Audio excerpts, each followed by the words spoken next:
in Ireland. And to think we now live in a cottage with barely enough money to get by on. I don't know if Brother not help us. But you forget, Marianne, we're by the sea. Think of the ships, and the beach, and the whales. That is all very well for you, but my music, my pianoforte, they are at Noland. I shall never play my serenades and nocturnes again. We will no more brothers. Vanished. Sir John was probably on the pianoforte, and by the tone of his letter, he'd be more than willing to allow you to play it. Yes, I'm sure he would, Marianne. Besides, this cottage is not so bad. Windows are wide. Fireplace. Large. Will be comfortable. You'll see. So these are my darling cousins. Sir John, we do not expect to see you until at least tomorrow. What? And leave you to mope around here when you haven't even settled in yet? I won't allow it. You must come to Barton Park and dine with me tonight. You are too kind, but really, we could not... No, I'm quite deaf to refusals. My servants will get this place all sorted out for you, and I'll send the carriage in 3 hours' time. Goodbye until then. I like him. Such a gracious man.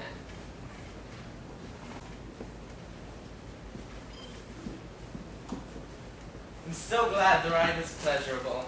I'm sure you are going to adore the soup tonight. It's going to be an exotic mushroom and herb mix with rosemary and whatnot. One of my favorites. I did like rosemary. Oh, Brandon! Dear cousins, this is my good friend, Colonel Brandon. Brandon, these are the Dashwoods.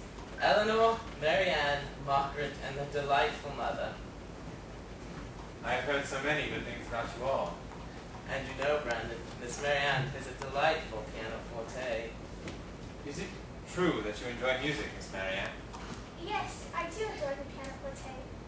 But do not believe all of Sir John's compliments.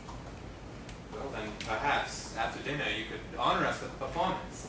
If Sir John does not mind, of course. No, of course not. It's about time for that old thing to be put to use. I am sorry, but I have to leave all of my sheet music at Northern. I have only memorized melancholy tunes. Oh. Well, Colonel Brandon is also quite distinguished in his musical abilities.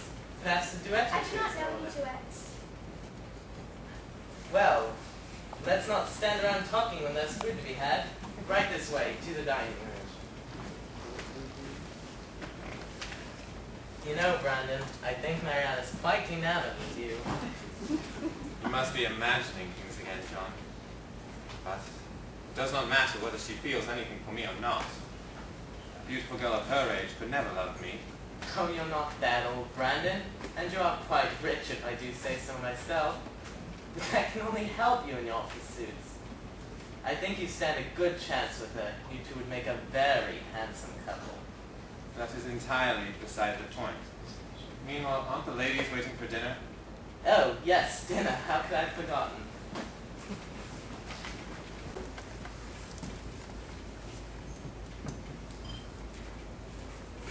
But we only just got back from dinner, and it's going to rain. I do not want to go for a walk. That may have been one of the dullest parties I've ever been to. And why did you bring up Edward Ferrars at dinner? You knew Sir John would only tease her about it. I only said Elinor liked a friend whose name began with F. Can you go home now? Oh, right enough. Come on, let's race to that street. Not supposed to run. Marianne! Ow! My leg! Can you get up? Ow, and no, go get help! I'll run as fast as I can. Oh, miss, what is the matter? You look scared to death. My sister, she's fallen down, and now she can't stand up. Allow me to assist you. She's over here. Your sister has related your accident to you. Please allow me to aid you. What seems to be the trouble? My ankle. I think I've broken it. May I examine it?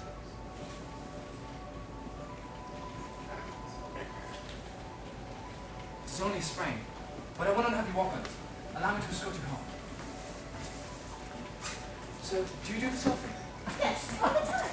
I do not believe I've seen you run this place. No, I just recently came in.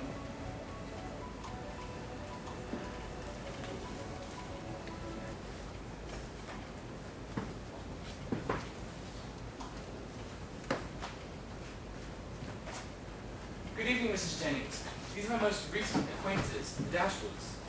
Delighted to meet you. I'm so happy you could come to my little party.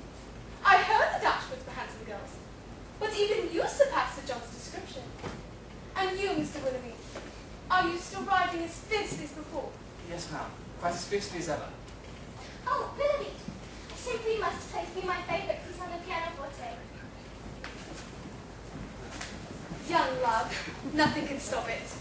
Or for that matter, contain it, to keep manners proper.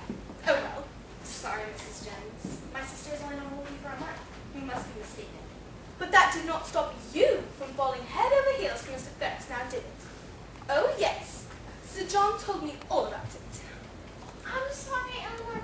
I just said that you liked a man whose name began with F. I didn't mean to! I have known Edward for over a year. And I don't... We're not... He's a good friend, but not... Dearie, do not torture yourself so.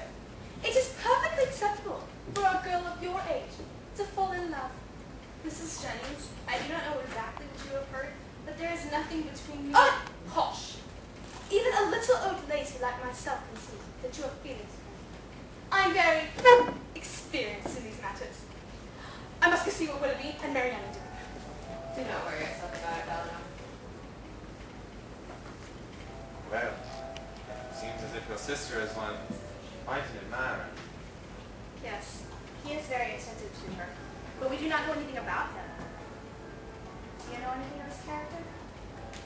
Unfortunately, I do not. However, I would be careful around a man you know so little about. I'm aware that we need to be careful. Marianne is just too naive. She wears her heart on her sleeve. I do not see anything dangerous about Mr. Willoughby. But I do wish that she would become better acquainted with the world, to understand its dangers. I once knew a young girl, much like your sister.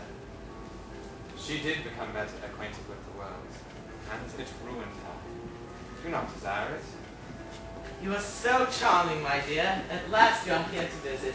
Now our home is full of relations. Thank you for so graciously inviting me, Sir John. Anything for such a charming young girl as you. Did I hear someone say, "Oh, Lucy, my, how you have grown"? Have you met the Dashwoods yet? They are such delightful company.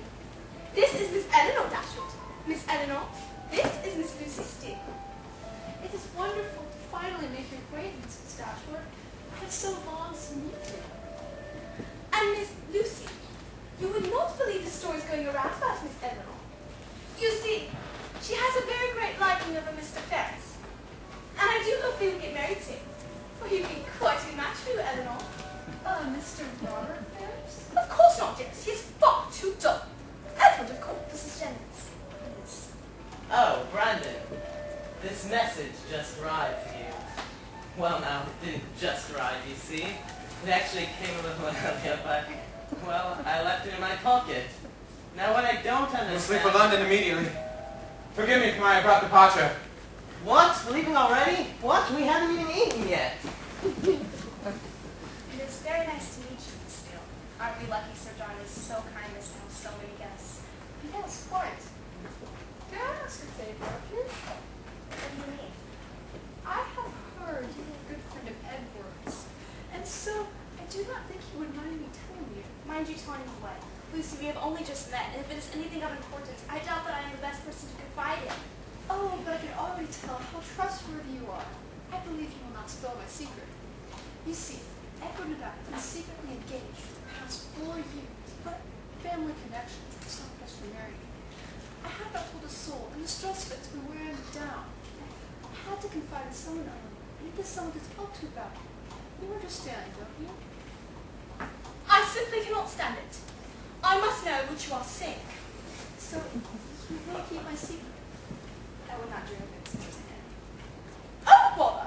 All of the interesting conversation ends when I arrive.